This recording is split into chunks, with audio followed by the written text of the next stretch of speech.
Моя тема — это методы улучшения памяти.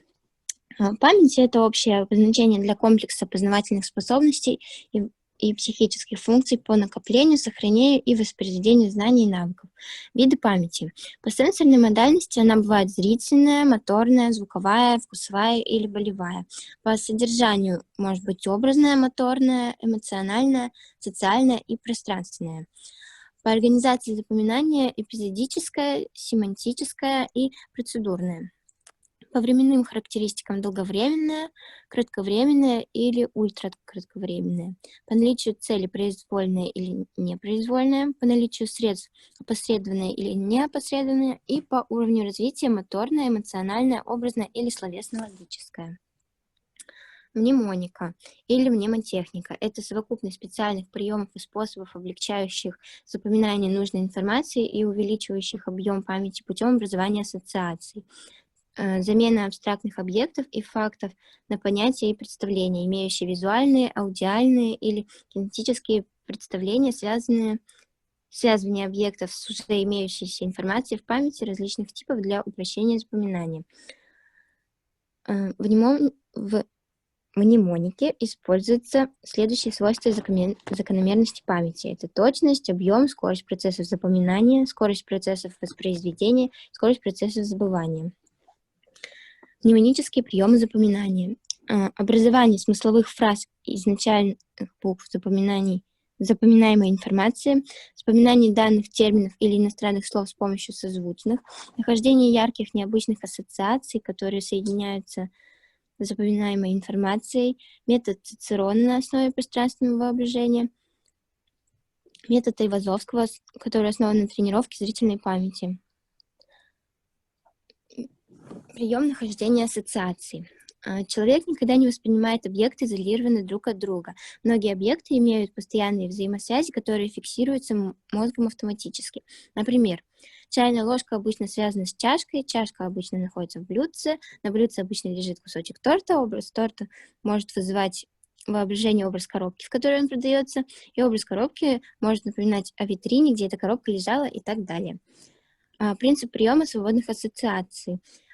Необходимо вспомнить последовательность образов, имеющих естественные взаимосвязи, и эта последовательность образов может быть использована в качестве опорных образов для запоминания информации. Важно, выделяя образы приема свободных ассоциаций, не следует перескакивать на образы, относящиеся к методу Цицерона, либо образы, задействованные в приеме свободных ассоциаций, следует пропускать при выделении образов метода Цицерона. Никакие опорные образы не должны повторяться. Даже если в системе опорных образов будет много образов, все они должны быть разными, уникальными, какими бы методами они ни получались. Применение. Прием свободных ассоциаций используется для расширения других методов запоминания, когда необходимо быстро формировать дополнительные опорные образы. Метод Цицерона для запоминания последовательностей.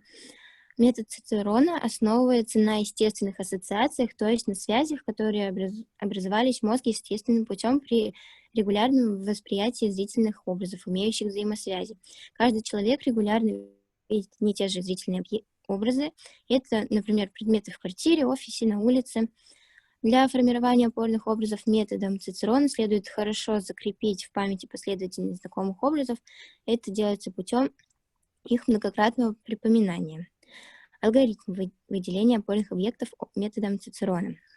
Первое. Определить для себя последовательность помещений в квартире или в офисе. Сосредоточить внимание на каком-либо одном помещении. Например, вспомнить коридор в своей квартире, мысленно обойти коридор по периметру и вспомнить 10 разных объектов.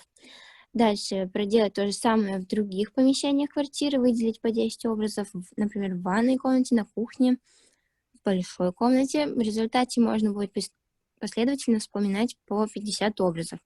И закрепить в памяти выделенные вами образы и их последовательность путем многократного припоминания. Важно при этом методе выделяемые зрительные образы не должны повторяться. Повторяться могут только названия предметов. Выделять образы, вспоминая их, необходимо извлечь из мозга уже имеющие там связи и подобрать такие образы, чтобы из них можно было бы в дальнейшем выделить еще 5 других образов. Применение. Метод Цицерона применяется для формирования системы опорных образов. Система опорных образов формируется комбинацией разных методов запоминания последовательности, и образы, выделенные методом Цицерона, как правило, являются образом первого уровня в системе опорных образов. На этом все. Спасибо за внимание.